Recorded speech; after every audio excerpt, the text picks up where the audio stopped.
जय हिंद मेरे प्यारे दोस्तों, हमारे इस चैनल एक्सटे में आपका स्वागत है। अगर बात करेंगे institute of banking personal selection IBPS के अंतर्गत पे अलग अलग डिपार्टमेंटों के अंतर्गत पे अलग अलग स्केल के अंतर्गत पे बहुत सारी वैकेंसीज अपडेट है। पूरा इन्फॉर्मेशन इसके अंतर्गत पे देख लेंगे। जो न्यू स्टूडेंट इसके अंतर्गत पे जुड़े, यदि आपके द्वारा हमारे इस चैनल एक्सटे को सब्सक्राइब नहीं किया तो सब्सक्राइब कीजिए तथा बेल आइकन को प्रेस कीजिएगा, ताकि जो भी कंटेंट जो भी इन्फॉर्मेशन हमारे द्वारा आपके लिए प्रोवाइड किया जाता है तो उसका नोटिफिकेशन आपके पास में समय पे अवेलेबल हो जाएगा। ठीक है, काफ़ी इंपॉर्टेंट हो जाने वाला, जैसे यहाँ पे लिखा गया है CRP RRB 14। ठीक, ये चीज़ आपको इसके अंतर्गत पे ध्यान रखना है। फिर उसके बाद में जैसे कि यहाँ पर अगर बात करेंगे तो इन्फॉर्मेशन है common recruitment process for recruitment of officers हो गया इसके अंतर्गत पे। Scale first second and third के लिए एंड ऑफिस असिस्टेंट्स के लिए मल्टीपर्पज़ के लिए इसके अंतर्गत पर रीजनल रूरल बैंक RRB जिसको कहेंगे। तो अब ध्यान रखना, RRB का फुल फॉर्म यहाँ भी ये भी होता है, ठीक है ना, रीजनल, और इसके अंतर्गत पे रीजनल रूरल बैंक। अगर इसके फॉर्म फिल करने के लिए ऑफिशियल वेबसाइट की बात करेंगे तो www.ibps.in है, ये चीज़ ध्यान रखना। शॉर्ट में जो फॉर्म फिल करने के लिए पॉइंट है उनको इसके अंतर्गत पे देखेंगे, नहीं तो वीडियो बहुत सारा लेंथी बन जाएगा। ठीक है, सबसे पहले बात करेंगे इसके अंतर्गत तो online registration of applications bye candidate. तो 1 सितंबर से लेकर 1 सितंबर 2025 तक आप फॉर्म फिल कर सकते हैं, 1 सितंबर से लेकर 21 सितंबर तक। और payment of applications fees oblique किया गया है, इंटीमेशन से चार्ज होगा आपका ऑनलाइन होगा 1 सितंबर से लेकर 21 सितंबर तक। और उसके बाद में यहाँ पे है कंडक्ट ऑफ प्री एग्जाम से जो ट्रेनिंग है PET, जो इसके अंतर्गत पे की बात करेंगे तो नवंबर 2025 में आपके लिए करवा दिया जाएगा। और उसके बाद में जैसे कि यहाँ पर है आगे वाले पे download of call letter for online examination preliminary, जो आपका ऑफिसर बेस के अंतर्गत जो भी इसके अंतर्गत पे होगा ऑब्लिक OA किया गया है तो नवंबर दिसंबर 2025 में। फिर उसके बाद में ऑनलाइन एग्जामिनेशन प्रिलिमिनरी जो ऑफिसर इसके अंतर्गत ऑफिसर से जो एंड OA का है तो नवंबर दिसंबर 2025 में हो जाएगा। और उसके बाद में result of online examination preliminary officers oblique OA के अंतर्गत पे दिसंबर 2025 और जनवरी 2026 के अंतर्गत पे। Download of call letters for online examination men's singles officers oblique OA है दिसंबर 2025 और जनवरी 2026 के अंतर्गत पे। ऑनलाइन एग्जामिनेशन से मेंस और उसके बाद में सिंगल ऑफिसर्स ऑब्लिक OA के लिए दिसंबर 2025 और फरवरी 2026 में। Declaration of result mains single इसके अंतर्गत पे सिंगल्स जो इसके अंतर्गत होगा फॉर ऑफिसर्स और स्केल्स फर्स्ट सेकेंड और थर्ड के लिए जनवरी 2026। और उसके बाद में download of call letter for interview for officers scale first second और थर्ड के अंतर्गत पे जनवरी 2026 के अंतर्गत पे। Conduct of interview for officers scale first second और थर्ड के लिए जनवरी और फरवरी 2026। उसके बाद प्रोविजनल अलॉटमेंट जो होगा for officers scale first second and third के इसके अंतर्गत पे ऑफिस असिस्टेंट के लिए मल्टीपर्पज़ के लिए फरवरी मार्च 2026 में आपके लिए करवाया जाएगा। ठीक है, लगभग इसके अंतर्गत इंपोर्टेंट डेट देख लिया होगा, पूरा PDF यहाँ पर प्रोवाइड किया, लगभग 67 पेज का है, 67 जो पेज है। तो इसमें से जो आपके इंपॉर्टेंट पॉइंट है तो वो इसके अंतर्गत पे हम देख लेंगे। ठीक है, नहीं तो खाली फालतू हो जाता है आपका। जो भी यहाँ पर 28 स्टेट और UT के अंतर्गत पे जो वैकेंसीज है सारा का सारा यहाँ पे दिया गया है कि कौन कौन से बैंक के अंतर्गत पे। जैसे यहाँ पर आंध्र प्रदेश के अंतर्गत पे पहले दिया गया तो आंध्र प्रदेश ग्रामीण बैंक हो गया, और इसके अंतर्गत पे कौन सा लैंग्वेज आपको आना चाहिए। फिर अरुणाचल प्रदेश हो गया तो अरुणाचल प्रदेश रूरल बैंक, आसाम के अंतर्गत आसाम ग्रामीण विकास बैंक, और बिहार के अंतर्गत पे बिहार ग्रामीण बैंक, छत्तीसगढ़ के अंतर्गत पे छत्तीसगढ़ राज्य ग्रामीण बैंक है, गुजरात में गुजरात ग्रामीण बैंक, हरियाणा के अंतर्गत पे जो है सर्वा इसके अंतर्गत पे हरियाणा ग्रामीण बैंक के अंतर्गत आ जाएगा। हिमाचल प्रदेश के अंतर्गत पे हिमाचल प्रदेश ग्रामीण बैंक, और जम्मू एंड कश्मीर के अंतर्गत पे वहाँ का जो जम्मू कश्मीर का ग्रामीण बैंक है, झारखंड का जो है राज्य ग्रामीण बैंक हो गया, कर्नाटका का कर्नाटका ग्रामीण बैंक, और उसके बाद में केरला के अंतर्गत पे केरला ग्रामीण बैंक हो गया, मध्य प्रदेश का मध्य प्रदेश ग्रामीण बैंक है, महाराष्ट्र ग्रामीण बैंक, मणिपुर का मणिपुर रूरल बैंक आ गया। फिर उसके बाद में मेघालय का मेघालय रूरल बैंक है, मिजोरम का मिजोरम रूरल बैंक, नागालैंड का नागालैंड रूरल बैंक है, फिर उड़ीसा का उड़ीसा ग्रामीण बैंक है।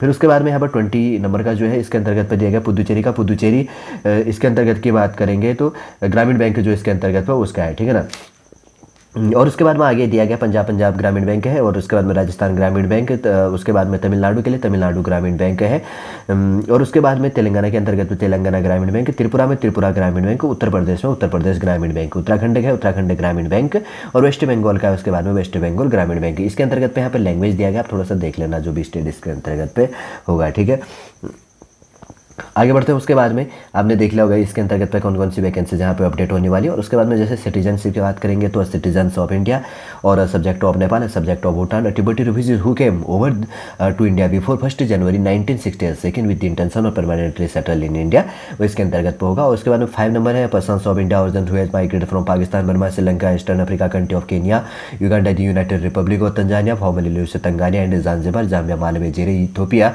And Vietnam with the intention of permanently settle in India, वो इसके अंतर्गत पे एलिजिबल होगा। ठीक है ना, नेशनलिटी और सिटीजनशिप से रिलेटेड जो चीज़ कहा गया है। और देखिए इसके अंतर्गत पे थोड़ा सा काफ़ी इंपॉर्टेंट हो जाता है, आपका एज काउंट किया जाएगा 1 सितंबर 2025 से। ठीक है ना, 1 सितंबर 2025 से ग्रुप बी के अंतर्गत पे जो वैकेंसी है फॉर ऑफिस असिस्टेंट के लिए मल्टीपर्पज़ के लिए है, आपका बिटवीन एज लिमिट होनी चाहिए 18 से लेकर 28 साल। आपका डेट ऑफ बर्थ 2/9/1997 से लेकर 1/9/2007 के बीच में होना चाहिए। इसी के अंतर्गत पे 4 है यहाँ पर ग्रुप ए के अंतर्गत पे जो दिया गया है, 2-3 कैटेगरीज के अंतर्गत पे है। देखिए फर्स्ट है यहाँ पर 4 ऑफिसर्स स्किल्स के अंतर्गत पर असिस्टेंट मैनेजर के लिए आपका एज लिमिट मिनिमम 18 और मैक्सिमम 30 साल होनी चाहिए। आपका डेट ऑफ बर्थ 2/9/1995 से लेकर 1/9/2007 के बीच में आपका डेट ऑफ बर्थ होना चाहिए। फिर उसके बाद में 4 ऑफिसर्स जो स्किल सेकंड के लिए है, यहाँ पर आपका एज लिमिट 21 से लेकर 32 साल होनी चाहिए। आपका डेट ऑफ बर्थ 2/9/1993 यहाँ पर 93 से लेकर 1/9/2004 के बीच में होना चाहिए। फिर ऑफिस स्किल थर्ड के अंतर्गत में सीनियर मैनेजर्स के लिए आपका एज लिमिट है यहाँ पर एबव है, यहाँ पर अगर बात करेंगे तो 21 से ऊपर और 40 से नीचे होना चाहिए। आपका डेट ऑफ बर्थ 2/9/1985 से लेकर 1/9/2004 के बीच में आपका एज लिमिट होना चाहिए। ठीक है, और इसमें दिया गया है जैसे यहाँ पर है शेड्यूल कास्ट शेड्यूल ट्राइब के लिए 5 ईयर्स का होता है, अदर बैकवर्ड क्लास के लिए ओबीसी नॉन क्रिमिलियर के लिए 3 ईयर्स का एज रिलैक्सेशन की बात कर रहा है। और पर्सन विद बेंचमार्क डिसेबिलिटी के अंतर्गत पे 10 साल का यहाँ पर होगा। Ex serviceman, disabled ex serviceman के अंतर्गत पे प्लस यहाँ पे इंक्लूड हो जाता है एक्चुअल जो पीरियड्स ऑफ द सर्विस है रेंडर्ड इन दी डिफेंस फोर्स के अंतर्गत प्लस 3 ईयर्स के अंतर्गत पे इंक्लूड हो जाता है। ठीक, और उसके बाद में ex serviceman etcetera commissioned officers ECO और SSCO एटसेट्रा इसके अंतर्गत पे 5 ईयर्स का एज रिलैक्सेशन दिया जाता है। फिर और कैटेगरी के अंतर्गत पे आता है जैसे इसके अंतर्गत पे काफ़ी इंपॉर्टेंट है, विडोज हो गया, डाइवोर्स्ड वुमेन हो गया and women's legally separated from their husbands who has not remarried. तो उसका यहाँ पर एज लिमिट की बात करेंगे तो एज इसके अंतर्गत पे किया जाता है अप टू एज लिमिट आपके होने चाहिए 35 ईयर्स और जनरल EWS के लिए अप टू 38 ईयर्स और इसके अंतर्गत पे जैसे दिया गया। और OBC हो गया इसके अंतर्गत पे और 38 OBC का है। ठीक है, और जनरल EWS के लिए 35 और OBC के लिए यहाँ पर 38 और उसके बाद में SC/ST के लिए 40 ईयर्स आपका एज लिमिट इसके अंतर्गत पे एलिजिबल होता है। एज रिलैक्सेशन से रिलेटेड भी देख लिया, काफ़ी इंपॉर्टेंट हो जाता है और अलग अलग कैटेगरी के लिए बहुत सारा इन्फॉर्मेशन दिए, लेकिन अभी हम उतना ध्यान नहीं देंगे। शॉर्ट में जो पॉइंट इंपॉर्टेंट है उनको देखेंगे क्योंकि आगे वैकेंसी का डीपली इन्फॉर्मेशन है और उसको देखने के लिए थोड़ा सा दिक्कत हो जाएगा फिर उस टाइम पे। देखिए अब एजुकेशन क्वालिफिकेशन भी आपका कंप्लीट होना चाहिए 21 यहाँ पर सितंबर 2025 को कंप्लीट होनी चाहिए। अब ये कन्फ्यूजन नहीं होना चाहिए, आपको मैं क्लियर कर दे रहा हूँ इसके अंतर्गत जैसे कि यहाँ पर लिखा हुआ है कि आपका एजुकेशन क्वालिफिकेशन 21 सितंबर 2025 तक कंप्लीट हो जानी चाहिए। सबसे पहले यहाँ पर है ऑफिस असिस्टेंट के लिए मल्टीपर्पज के लिए एजुकेशन क्वालिफिकेशन है bachelor degree in any discipline from recognised university और इट्स इक्विवेलेंट। फर्स्ट है इसके अंतर्गत proficiency in local language as prescribed by the participating RRB। ठीक, उसके बाद में बी है इसके अंतर्गत डिसेबल की बात करेंगे तो वर्क नॉलेज, आपको वर्किंग जो नॉलेज होना चाहिए किसका, कंप्यूटर का। फिर उसके बाद में सेकंड है यहाँ पर सबसे पहले तो मल्टीपर्पज के लिए हमने देख लिया। फिर उसके बाद में ऑफिस स्किल फर्स्ट के अंतर्गत पर असिस्टेंट मैनेजर के लिए है bachelor degree in any discipline from recognised university और इट्स इक्विवेलेंट। फिर है प्रेफरेंस जो इसके अंतर्गत पर होगा, अगर बात करेंगे तो क्या है, preference will be given to the candidates having degree in, आपके पास में डिग्री होना चाहिए having degree in agriculture, horticulture, forestry, animal husbandry, veterinary science हो गया, एग्रीकल्चर इंजीनियरिंग। और उसके बात करेंगे तो फिजिकल्चर के अंतर्गत पे और एग्रीकल्चर फिजिकल्चर जो इसके अंतर्गत होता है एग्रीकल्चर हो गया, मार्केटिंग एंड अगर बात करेंगे तो कॉपरेशंस एंड कॉपरेशन से और information technology management, law economics and accountancy. ठीक है, उसके बाद में प्रोफिशिएंसी की बात करेंगे तो इन आपको लोकल लैंग्वेज का नॉलेज होना चाहिए जिस स्टेट ड्यूटी के अंतर्गत पर आप अपना पोस्ट लेना चाहते हैं। ठीक है, proficiency in local language as prescribe by the participating RRB, ये हर में जुड़ा है। डिसेबल की बात करेंगे तो इसके अंतर्गत की बात क्या है, वर्क नॉलेज ऑफ कंप्यूटर आपके इसके बाद साथ में होना चाहिए। फिर उसके बाद में यहाँ पर दिया गया है ऑफिसर्स स्किल सेकंड के लिए, जनरल बैंकिंग ऑफिसर के लिए, मैनेजर्स के लिए आपका है यहाँ पर bachelor degree in any discipline from recognised university और its equivalent with minimum of 50% marks in aggregates preference will be given to the candidates having degree in banking, finance, marketing, agriculture, horticulture, forestry, animal husbandry और veterinary science और agriculture से engineering और physiculture से और agriculture से marketing and corporations information technology management law economics and accountancy के अंतर्गत पे 2 years as an officers in a bank of financial institutions के अंतर्गत आपका एक्सपीरियंस होना चाहिए। फिर है इसके बाद में नीचे ऑफिसर्स स्केल सेकंड के अंतर्गत पे जैसे कि यहाँ पर दिया गया स्पेशलिस्ट ऑफिसर्स के लिए, मैनेजर्स के लिए, इंफॉर्मेशन टेक्नोलॉजी ऑफिसर के लिए bachelor degree from recognised university in electronics, in communications, computer science, information technology और its equivalent with minimum of 50% marks in aggregates. Desirable की बात करेंगे तो आपके बाद में सर्टिफिकेट होना चाहिए इन ASP के अंतर्गत है, PHP, C++ के लिए, जावा का VV और VC और OCP के अंतर्गत पे एटसेट्रा जो भी इसके अंतर्गत होता है। 1 ईयर से हिंदी रिलेवेंट फील्ड के अंतर्गत आपके पास में एक्सपीरियंस होना चाहिए 1 ईयर्स का।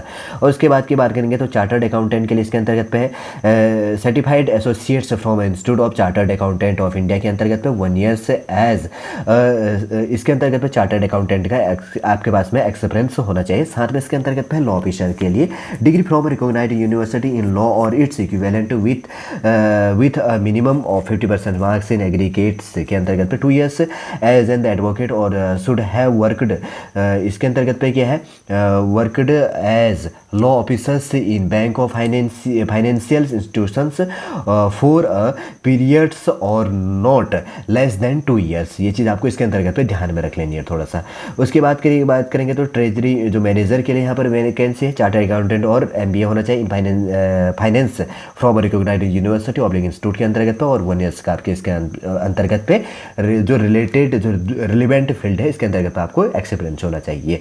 मार्केटिंग ऑफिसर के लिए MBA in marketing from recognised university, agriculture officer है और उसके बाद वो 1 ईयर से आप इसके अंतर्गत पे इन दी रिलेवेंट फील्ड का आपका एक्सपीरियंस होना चाहिए। और एग्रीकल्चर ऑफिसर्स की बात करेंगे तो बैचलर डिग्री इन एग्रीकल्चर्स, हॉर्टिकल्चर्स, डेयरी एनिमल जो डेयरी के अंतर्गत पे, एनिमल हस्बेंड्री के अंतर्गत पे, forestry, veterinary science, agriculture engineering और फिजिकल्चर्स फ्रॉम रिकॉग्नाइज्ड यूनिवर्सिटी और its equivalent with a minimum of 50% marks in aggregates. और 2 ईयर्स इसके अंतर्गत पे इन दी रिलेवेंट जो फील्ड है इसके अंतर्गत आपको एक्सपीरियंस होना चाहिए। फिर उसके बाद में ऑफिसर्स स्केल 30 के अंतर्गत पे सीनियर मैनेजर के लिए bachelor degree in any discipline from और रिकॉग्नाइज्ड यूनिवर्सिटी और its equivalent with a minimum of 50% marks in aggregates. Preference की बात करेंगे तो will be given to candidates have degree diploma in banking, finance, marketing से, agriculture, horticulture से, forestry, animal husbandry, veterinary science से, agriculture से, engineering से, pisciculture से, एग्रीकल्चर से, मार्केटिंग एंड कोऑपरेशन से, इंफॉर्मेशन से टेक्नोलॉजी हो गया, management, law, economics and accountancy के अंतर्गत पे मिनिमम हो गया 5 years experience as an officer in bank और फाइनेंशियल इंस्टीट्यूशंस। ठीक है, आपने एजुकेशन क्वालिफिकेशन, एसेंशियल क्वालिफिकेशन जो शॉर्ट में था इसके अंतर्गत पे आपने देख लिया। जो इस फील्ड में है तो उसको जानता है, ज़्यादा इसके अंतर्गत पे सोचने की कोई आवश्यकता है नहीं। और इसमें फॉर्म फीस काफ़ी इंपॉर्टेंट हो जाता है। ऑफिसर स्केल फर्स्ट सेकंड के अंतर्गत पर आपका 175 175 रुपये फॉर्म फीस है। इसके साथ में फॉर SC ST और PWD कैंडिडेट के लिए और 850 रुपये यहाँ पर अदर कैटेगरी के स्टूडेंटों के लिए। ऑफिसर से असिस्टेंट के लिए है मल्टीपर्पज़ के अंतर्गत पे यहाँ पर 175 175 रुपये फॉर्म फीस है SC ST PWD और ESM और इसके अंतर्गत पे DESM के लिए और 850 रुपये है और एक्सेट्रा जो स्टूडेंट इसके अंतर्गत पे इंक्लूड हो जाते हैं। और सबसे पहले अगर बात करेंगे तो मल्टीपर्पज़ के अंतर्गत पे जो आपका इसके अंतर्गत पे ऑफिस असिस्टेंट के लिए मल्टीपर्पज़ के लिए इसके अंतर्गत पे प्रिलिमिनरी का जो प्रीलिम्स का जो सिलेबस है ऑब्जेक्टिव टाइप का जो आपका होगा इसके अंतर्गत पे रीजनिंग के अंतर्गत पे आपके number of question 40 question 40 marks से 25 मिनट इसको सॉल्व करने के लिए दिया जाएगा। और न्यूमेरिकल एबिलिटी का होगा 40 क्वेश्चन 40 मार्क्स से 20 मिनट। और टोटल इसके अंतर्गत की बात करेंगे तो number of question 80 question 80 marks. और उसके बाद में इसके बात करेंगे तो आपको सॉल्व करने के लिए इसमें कितना टाइम दिया जा रहा है, 45 मिनट इसमें दिया जाएगा। ठीक है, टोटल ऊपर इंक्लूड करके। फिर उसके बाद में ऑफिसर स्केल फर्स्ट के अंतर्गत आपका रीजनिंग के लिए 40 क्वेश्चन 40 मार्क्स से 25 मिनट। और उसके बाद में क्वांटिटी एप्टीट्यूड के लिए 40 क्वेश्चन 40 मिनट और 20 मिनट। तो 80 क्वेश्चन 80 यहाँ पर मार्क्स का होगा, 45 मिनट आपको सॉल्व करने को दिया जाएगा। 1 मिनट में 2 क्वेश्चन आपको इसमें सॉल्व करनी है। ठीक है, प्रीलिम्स के अंतर्गत पे दोनों देख लिया होगा। ऑफिस असिस्टेंट के लिए देखे प्रीलिम्स का और उसके बाद में ऑफिस स्केल फर्स्ट के लिए और ऑफिस असिस्टेंट जो मल्टीपर्पज़ के लिए था उसका प्रीलिम्स का सिलेबस देख लिया। मेंस का देखो इसके अंतर्गत पे सबसे पहले है ऑफिस असिस्टेंट्स के लिए मल्टीपर्पज़ के अंतर्गत पे मेंस का जो सब्जेक्ट है और मेंस का जो सिलेबस है ऑब्जेक्टिव बेस में होगा। रीजनिंग के अंतर्गत पे 40 क्वेश्चन 50 मार्क्स का हो गया मैक्सिमम मार्क्स और 30 मिनट का टाइम। और कंप्यूटर नॉलेज के लिए 40 क्वेश्चन 20 मार्क्स का हो गया 15 मिनट 15 मिनट आपको दिए जाएंगे। और थर्ड है इसके बाद में यहाँ पर रीजनिंग के बाद में कंप्यूटर नॉलेज हो गया। फिर उसके बाद में जनरल अवेयरनेस है 40 क्वेश्चन 40 मार्क्स से 15 मिनट। फोर्थ नंबर है इसके साथ में इंग्लिश लैंग्वेज का हो गया, इंग्लिश में होगा ये 40 क्वेश्चन 40 मार्क्स का होगा, 30 मिनट का टाइम दिया जाएगा।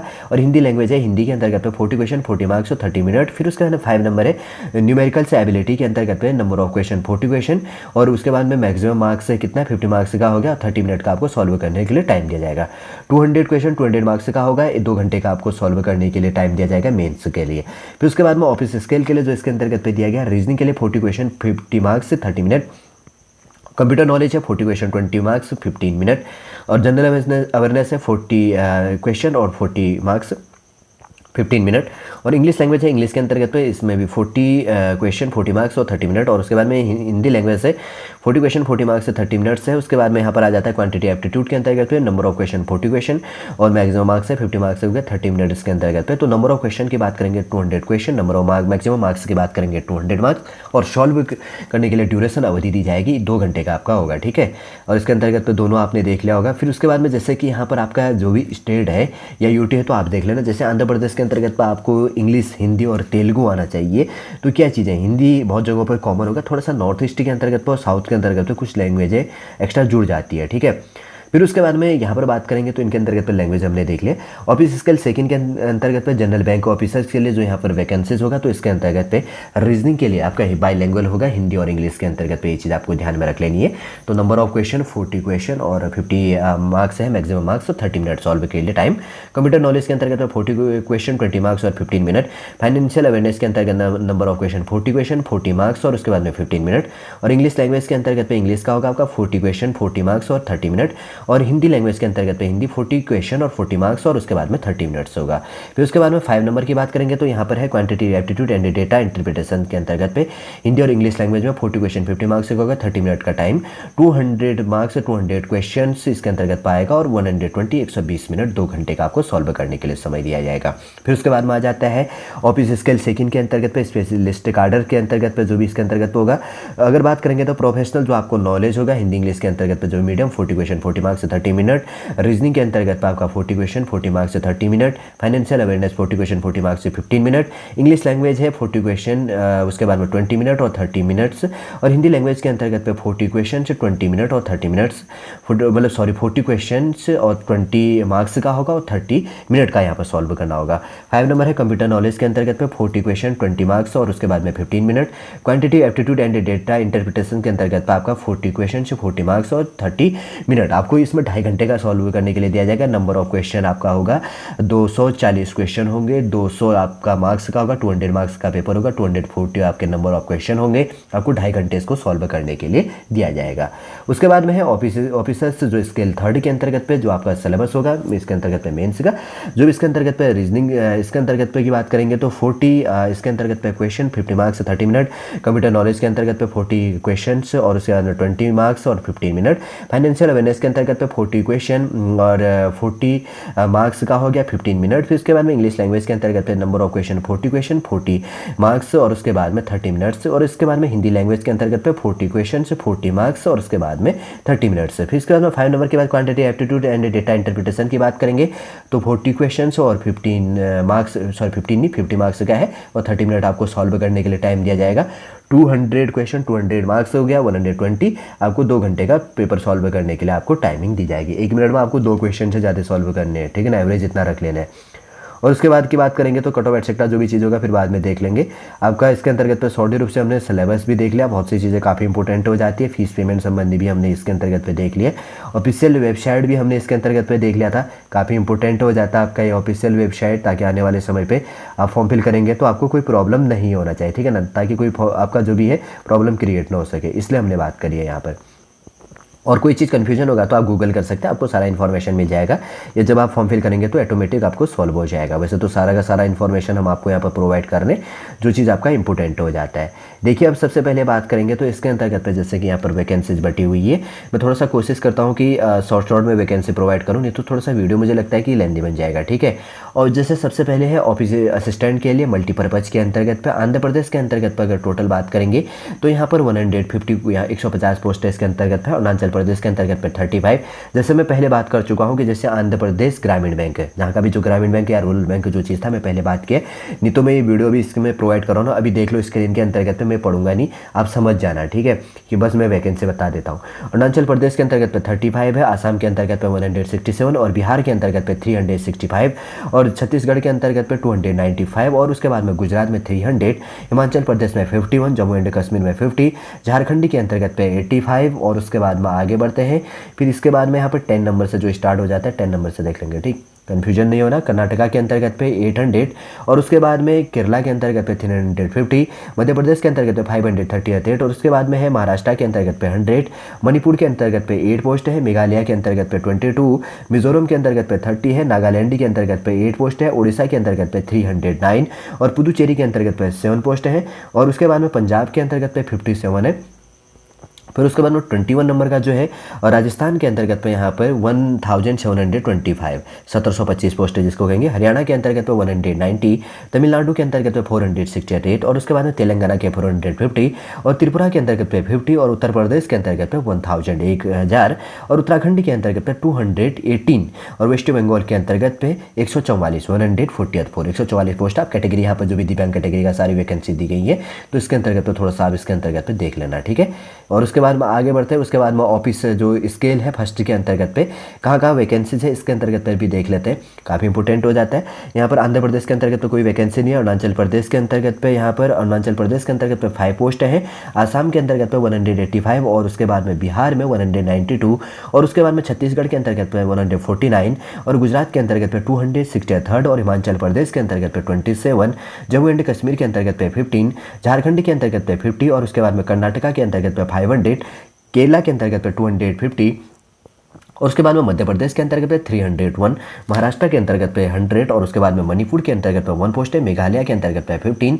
फिर उसके बाद में आगे बढ़ते हैं तो इसके बाद में यहाँ पर मिजोरम के अंतर्गत पे कितनी है 40 और उसके बाद में नागालैंड के अंतर्गत पे 1 है, उड़ीसा के अंतर्गत पे 150, पुदुचेरी के अंतर्गत पे 4 और पंजाब के अंतर्गत पे 70 और राजस्थान के अंतर्गत पे 500, हरियाणा के अंतर्गत पे 32 और तमिलनाडु के अंतर्गत पे 200, तेलंगाना के अंतर्गत पे 225 और त्रिपुरा के अंतर्गत पे 32 और उसके बाद में उत्तर प्रदेश के अंतर्गत पे 500, फिर उसके बाद में उत्तराखंड में 50 और उसके बाद में वेस्ट बंगाल के अंतर्गत पे 50 पोस्ट है इसके अंतर्गत पे दिया गया। एनआर जहां पर भी लिखा हो गया तो नॉट रिपोर्टेड, आने वाले समय में आपका रिपोर्ट कर दिया जाएगा, उसमें वैकेंसी अपडेट की जाएगी। फिर उसके बाद में ऑफिसर्स जो स्केल सेकंड के अंतर्गत पे जनरल बैंकिंग ऑफिसर्स के लिए जो वैकेंसीज है इसमें इसके अंतर्गत पे जैसे यहाँ पर दिया गया आंध्र प्रदेश ग्रामीण बैंक के अंतर्गत पे कोई वैकेंसीज नहीं है और अरुणाचल प्रदेश के अंतर्गत पे जो रूरल बैंक है उसके अंतर्गत पे 1 पोस्ट दिया गया। फिर उसके बाद में 5 नंबर है छत्तीसगढ़ के अंतर्गत पे राज्य ग्रामीण बैंक है 38 पोस्ट इसके अंतर्गत पे है, गुजरात ग्रामीण बैंक में 55 और हिमाचल प्रदेश ग्रामीण बैंक में 5 और जम्मू एंड कश्मीर के अंतर्गत पे 3 पोस्ट है, झारखंड के अंतर्गत पे 12 और कर्नाटका के अंतर्गत पे 75, ठीक है। आप ग्रामीण बैंक की चीज़ समझ लेना, ठीक है। और 11 नंबर का जो दिया गया है इसके अंतर्गत पे केरला के अंतर्गत पे 15 और उसके बाद में मध्य प्रदेश में नहीं है। फिर उसके बाद में यहाँ पर वैकेंसीज है मेघालय रूरल बैंक है, ठीक है ना, 19 पोस्ट हैं। फिर मिजोरम के अंतर्गत पे 8 है और उसके बाद में उड़ीसा के अंतर्गत पर भी नहीं है। फिर उसके बाद में आ जाता है पंजाब के अंतर्गत पे 30 और राजस्थान के अंतर्गत पे 405। फिर उसके बाद में यहाँ पर दिया गया है हरियाणा के अंतर्गत पे ग्रामीण बैंक के अंतर्गत पे 25 है। फिर उसके बाद में यहाँ पर तेलंगाना के अंतर्गत पे 100 पोस्टें दी गई है। फिर उसके बाद में यहाँ पर टोटल है उत्तराखंड के अंतर्गत पे उत्तराखंड ग्रामीण बैंक के अंतर्गत पे 9 पोस्टें इसके अंतर्गत पे हैं। फिर उसके बाद में वेस्ट बंगाल ग्रामीण बैंक के अंतर्गत पे 54 पोस्टें इसके अंतर्गत पे आ जाता है स्केल सेकंड के अंतर्गत पे। फिर officers scale second IT sector के लिए जो ये वाला था ये किसके लिए था, जनरल बैंकिंग ऑफिसर्स के लिए। फिर उसके बाद में IT डिपार्टमेंटल के लिए जो यहाँ पर वैकेंसीज है कहाँ कौन से जगह है। अरुणाचल प्रदेश रूरल बैंक है, थोड़ा सा समझ लेना, एक पोस्ट है। फिर उसके बाद में आसाम के अंतर्गत पे 3 पोस्ट है और छत्तीसगढ़ राज्य ग्रामीण बैंक के अंतर्गत पे 3 पोस्ट है। फिर गुजरात ग्रामीण बैंक के अंतर्गत पे 14। फिर उसके बाद में जम्मू कश्मीर के अंतर्गत पे 1 पोस्ट है। फिर उसके बाद में यहाँ पर कर्नाटका के अंतर्गत पे 10 पोस्ट आ जाती हैं। फिर उसके बाद में यहाँ पर मेघालय के अंतर्गत पे 1 पोस्ट है। फिर मिजोरम के अंतर्गत पे 2 पोस्ट है। नागालैंड के अंतर्गत पे 1 पोस्ट है। ओडिशा ग्रामीण बैंक के अंतर्गत पे 20 पोस्ट आ जाता है। फिर उसके बाद में बात करेंगे तो यहाँ पर है 19वें नंबर है। अगर बात करेंगे तो इसके अंतर्गत पे जो भारतीय बैंक है, ठीक है ना, पूर्वी जो भारतीय बैंक है, इसके अंतर्गत पे ध्यान रखना तो काफ़ी इंपॉर्टेंट हो जाता है ये वाला। इसको पुदुवे का या पुडुचेरी का है, तो इसके अंतर्गत पे जो भारतीय ग्रामीण बैंक है, इसके अंतर्गत पे 2 पोस्ट इसके अंतर्गत पे दी गई है। फिर उसके बाद में पंजाब के अंतर्गत पे 4 पोस्ट हो गया, राजस्थान में 7 और उसके बाद में यहाँ हरियाणा ग्रामीण बैंक के अंतर्गत पे 5 पोस्ट है, तमिलनाडु के अंतर्गत पे 12। फिर उसके बाद में उत्तराखंड ग्रामीण बैंक के अंतर्गत पे IT के लिए 1 पोस्ट इसके अंतर्गत पे दिया गया है। फिर उसके बाद में आगे बढ़ते हैं, जिसके अंतर्गत पे है ऑफिस स्केल सेकंड के अंतर्गत पे CA के लिए है। कहाँ पर वैकेंसी देख लेंगे।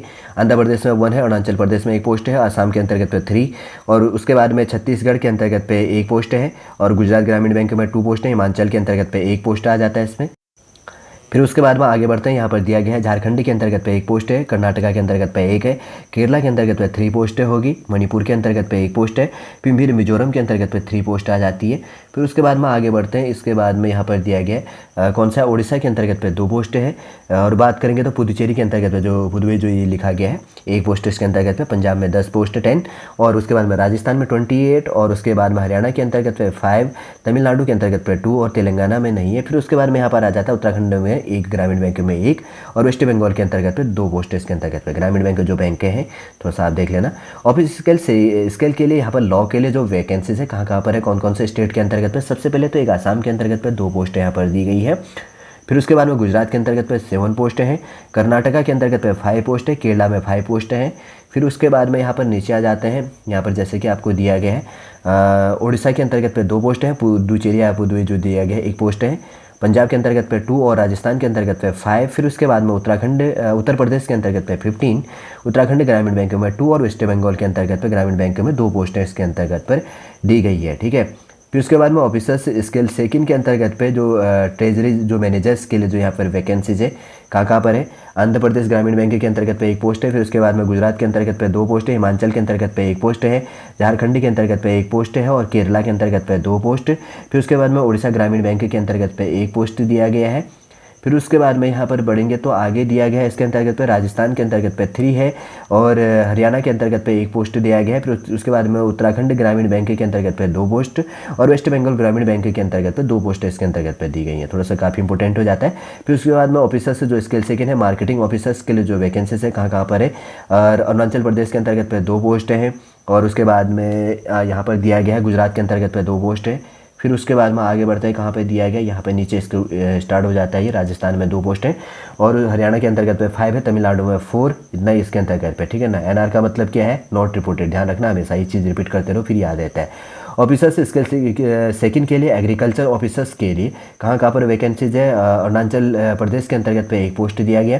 फिर उसके बाद में गुजरात के अंतर्गत पे 9 पोस्ट हैं और कर्नाटका के अंतर्गत पे 34। फिर उसके बाद में आगे बढ़ते हैं नीचे, कहाँ पर, यहाँ पर है देखिए ये वैकेंसीज है 4 पोस्ट है पंजाब के अंतर्गत पे। फिर तमिलनाडु के अंतर्गत पे 2 पोस्ट इसके अंतर्गत पे दी गई है।